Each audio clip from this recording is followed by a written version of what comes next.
Hey everybody, this is Boot Shambi. Welcome to the show.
And welcome into the ballpark. Happy to have you with us. Interleague Baseball on MLB The Show.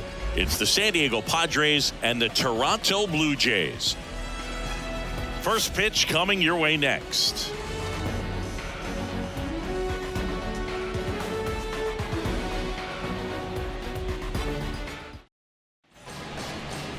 Just about ready to roll here.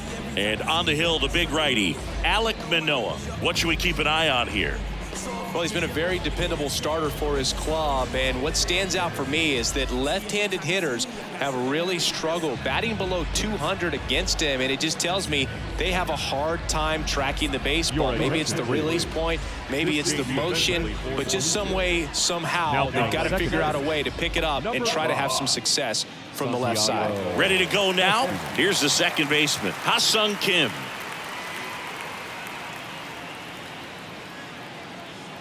The pitch. Swings and misses. And we're off and rolling in Toronto.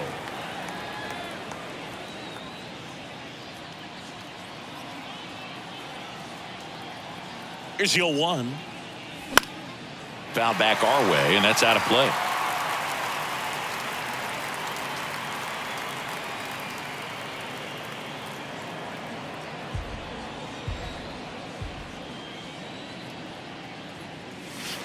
And 1-2. Singy Alec Manoah's turned into one of the better starters in the American League. Blue Jays drafted him out of West Virginia. He was the 11th overall pick in the 2019 draft. Yeah, and just a year later, a big league all-star. So developed pretty quickly and a front-end rotation guy for the Toronto Blue Jays. It's a good take. The pitch. Now one missed. He's really tightening up his hitting zone with 2 strikes here. I love it.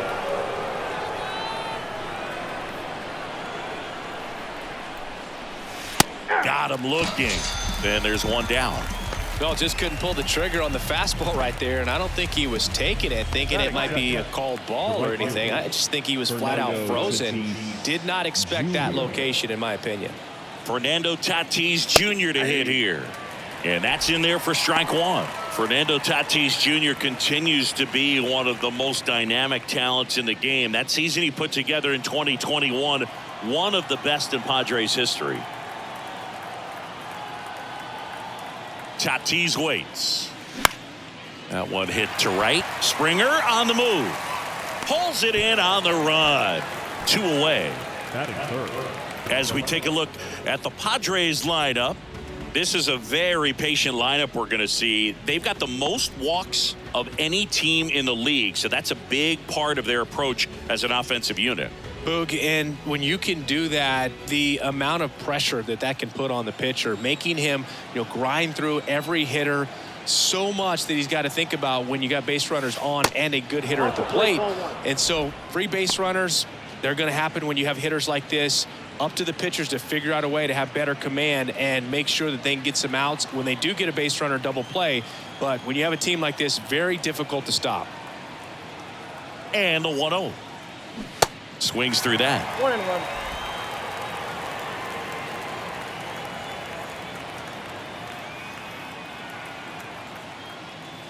That one ripped.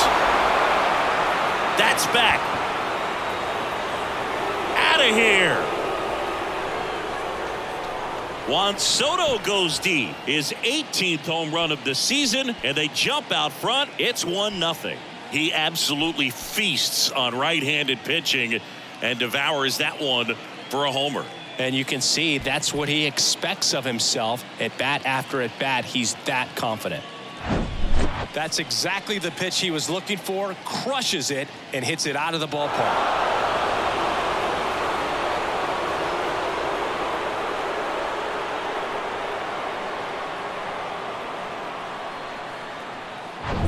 So 2 away with nobody on. Here's Manny Machado. Outfield playing very deep, not wanting anything over their heads. That smash towards center. Kiermaier puts the squeeze on that one, and that'll end the inning. The Padres get 1 in the inning with a solo blast. It's now 1-0. You're watching Major League Baseball on The Show.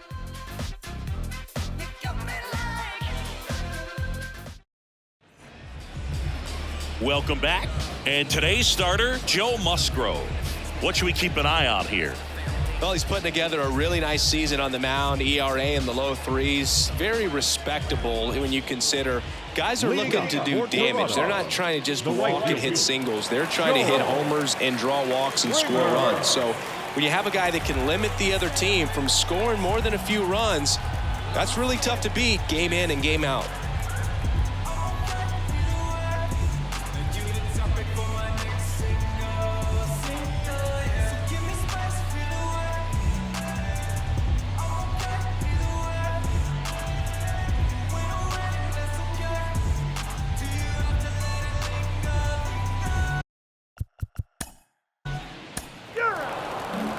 Back here at the ballpark, all set for the start of the inning. And here is Xander Bogaerts. Obviously a guy who makes good contact, hits for average, but one of the things in today's game, the value in the fact that he hits both righties and lefties. Manoah back to work. Swinging a foul over the screen and back out of play.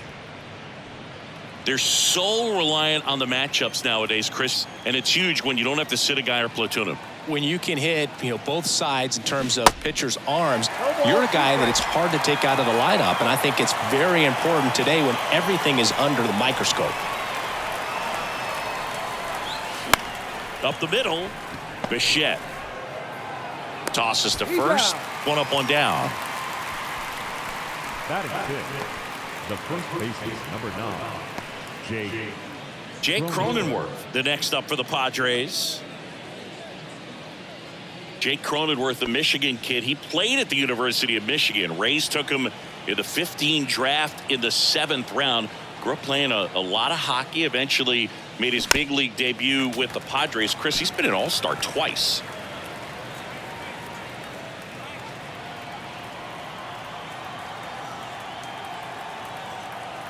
One down, base is empty. Ball one there. Yeah, and when he came up to the big leagues, just seeing how quickly he was comfortable, looked like a veteran player, and just solid skills all the way around. To me, he was kind of that sneaky favorite player that I had.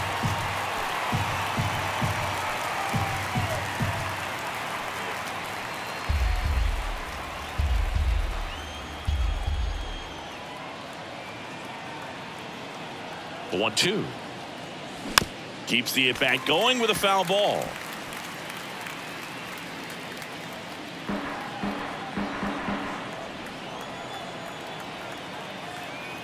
Left-hand batter waits. Out to center. Kiermaier moving under it. Hauls it in for the out. Versatile player defensively, can play all over the place. In college, he was a two-way guy. They not only used him as a middle infielder, but he closed games, and the Rays actually used him that way at AAA in terms of letting him throw some meaningful innings as a reliever. Gary Sanchez at the plate and takes high there.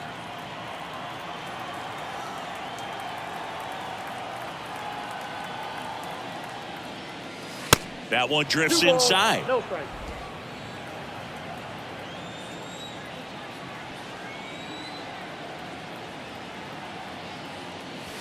The 2-0 is in for a strike. 2-1.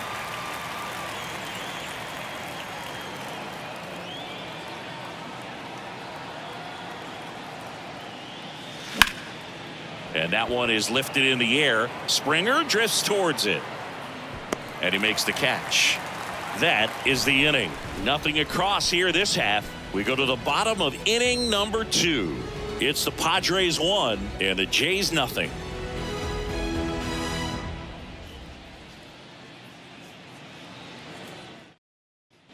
And welcome back. And here is Matt Chapman. It's interesting, he plays kind of a power spot defensively, but runs pretty well. So when you're looking at that position, you're not expecting someone that has maybe above average speed, but he does. And I think that skill set.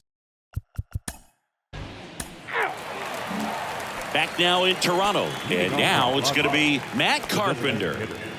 Matt Carpenter.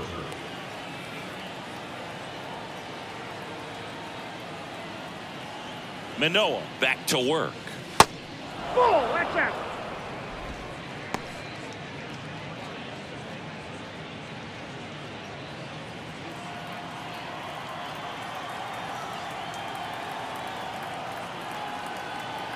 The 1-0. And another ball.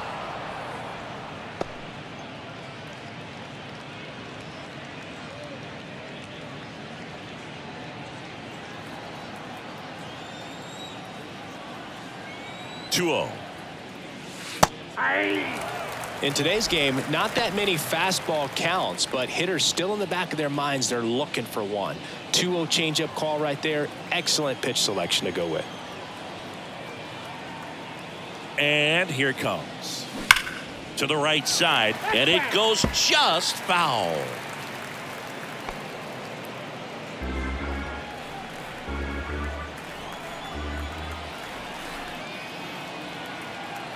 Kicks and fires. Swing and a miss, struck him out. Batting ninth. Now it's Trent Grisham to the plate. Number 1. Kind of a throwback. No batting gloves. Grisham. In there, and it's 0-1. Grisham hitting ninth in today's lineup. And he's a former National League Gold Glover.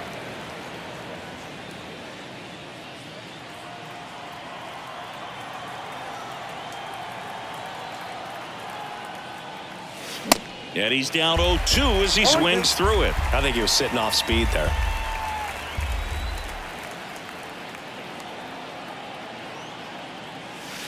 Next offering misses. Now 1-2. Well, he's not afraid to fall into a 2-strike count. Knows the strike zone very well. So much so that I think umpires will look at him and determine whether it's a ball or strike, if he swings or not.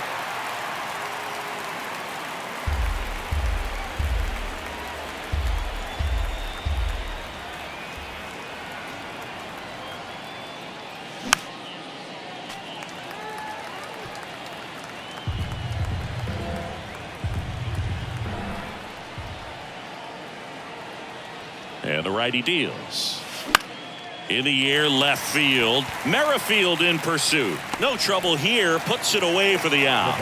And there's 2 away. Second baseman, Ha-Sung Kim. So digging in now for San Diego, Ha-Sung Kim. He's 0 for 1.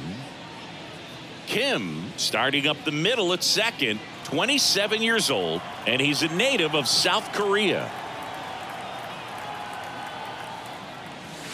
That's off the mark. Ball 1. Ball 1, no strike.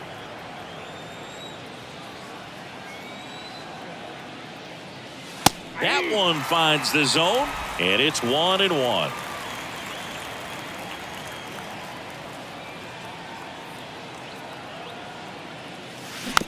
Swing and a bouncer. Fires over to Guerrero. And that will end the inning. So they make short work of him there. We move on to the bottom of inning number 3. It's the Padres 1 and the Jays nothing.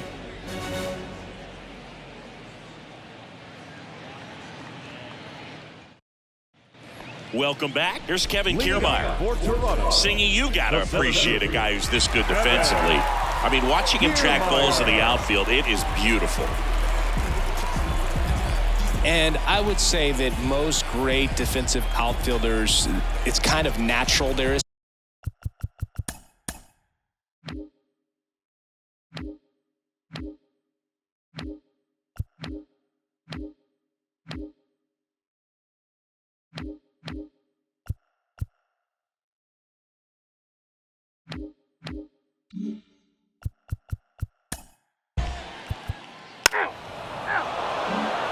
Back here at Rogers Center, now it's Fernando Tatis Jr.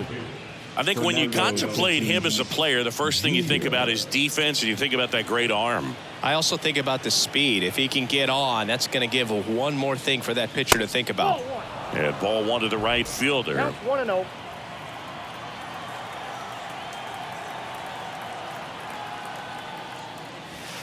So 2 balls and no strikes. 2-0.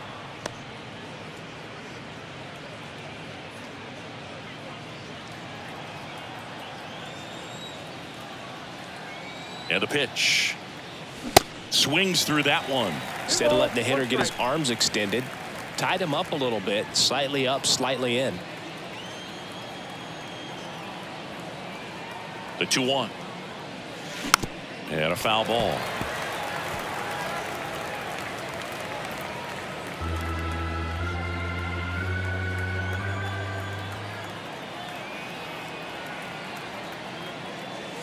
The next offering misses, and the count is filled up. He should get a pretty good pitch to hit here with the 3-hole hitter coming up if he's walked.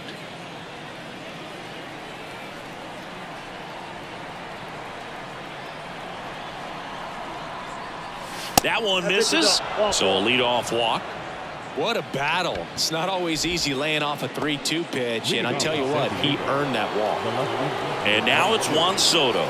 1 for 1 so far today with a solo homer in his first at bat. Check on the runner. Tatis dives back in. Chris, Juan Soto's one of the best young hitters we've seen come along in a long time. Of course, Helped the Nationals to win the World Series in 2019, and he won the batting title. Hit .351 in that shortened 2020 season. Tatis aboard here at first with nobody out. One ball, Pitch one out, strike. but no action.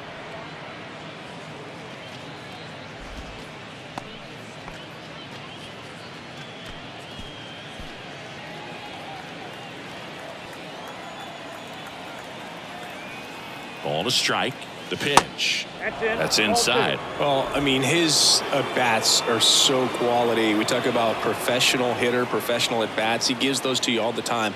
I just love his plate coverage. Not afraid to use the opposite field. And when you have a guy that can do that, he's going to hit a whole lot in terms of slug, average, on-base percentage as well. Soto swinging a drive. Deep right field. Springer going back some more, and he goes airborne to make the catch. Gotta love the over-the-shoulder catch. I tell you what, those are really fun to make. And now it's Manny Machado. When you talk about elite defensive third baseman, this guy is at the top of the list. Stud. When you look at players like this, you play that hot corner. Got to be pretty courageous over there with the way balls come off the bat. That's the kind of guy that every year you expect to be in the All-Star game and have a Gold Glove, if not a Platinum Glove.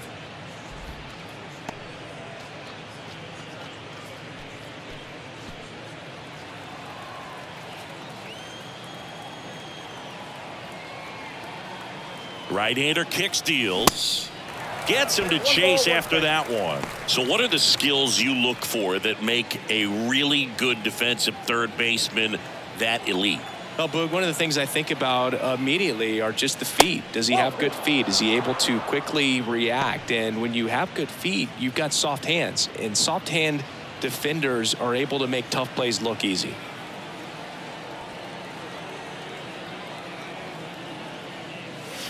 Next pitch off the plate, and now 3-1. When you look at the ability to save runs defensively, but then also put runs up on the scoreboard, that's the kind of player that every championship team needs to have.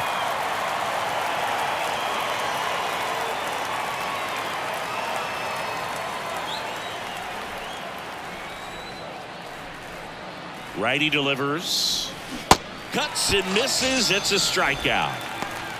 Well, he hadn't seen that changeup the entire at-bat until that put-away pitch, and it's pretty tough to deal with as a hitter. You're up there battling, trying to read and react with 2 strikes, and then all of a sudden a pitch comes out of nowhere, and it's a good changeup. It's just almost impossible to hit it when you haven't seen it. Now Xander Bogaerts gets a chance to hit. Grounded out his first time.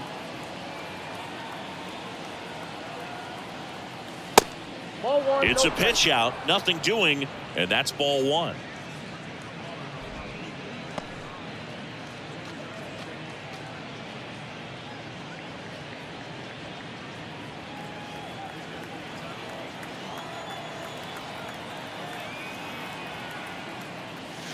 Next offering is in for a strike. 1-1.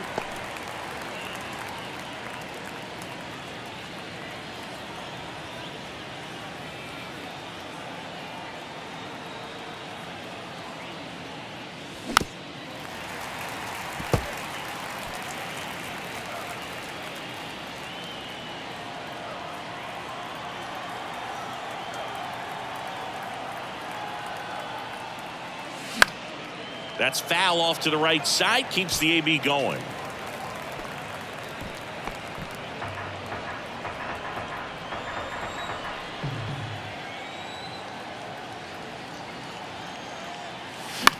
And that one lifted in the air center field. Kiermaier moving under it. He's got it. And that is out number 3. One left for San Diego, but they still lead it 1-0.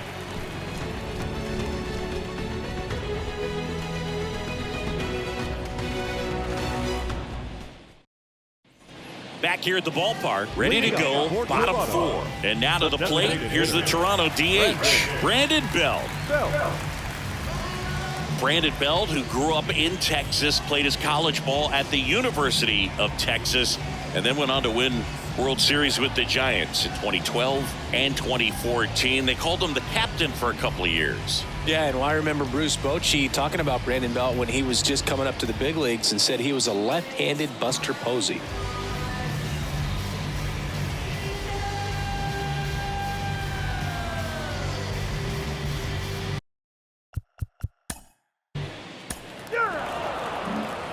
We go to the top of the fifth, and here is Jake Cronenworth. First baseman, number 9, Jake Cronenworth. And the pitch. Comebacker to the mound. That takes care of Cronenworth. The catcher, Gary Sanchez now lied out his first time.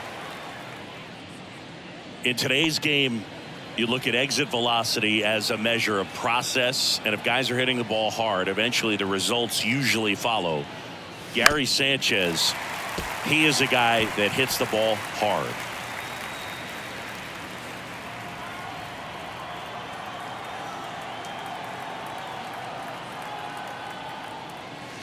Next pitch misses, and the count even 1-1. The offense needs to start showing some fight against this starter. He's doing his thing out there. They're going to have to push back at some point and make him work a little bit harder. The 1-1 is fouled off.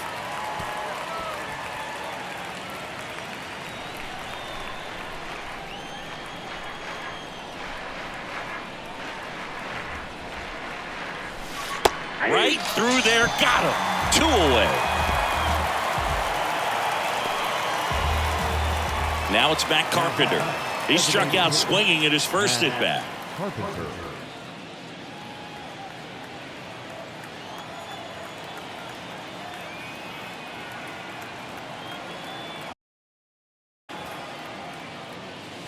And he swings and misses at the initial offering. For base.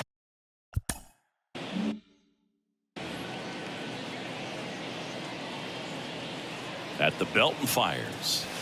That misses off the outside edge.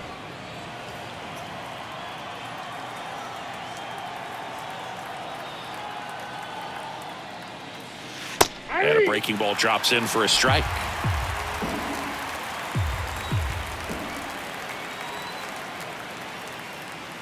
And a ball evens the count. 2-2.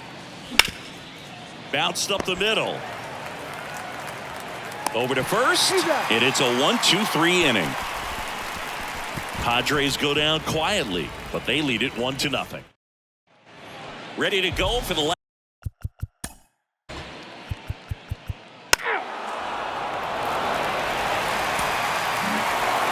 Well, this was a tightly played game. Got a little of everything. Some timely hitting, runs on the board, key pitching and defense in certain spots. Definitely a fun one to watch. 3-2 the final score. For Chris Singleton and our entire crew here at MLB The Show, thanks for stopping by. I'm John Shambi. Talk to you soon.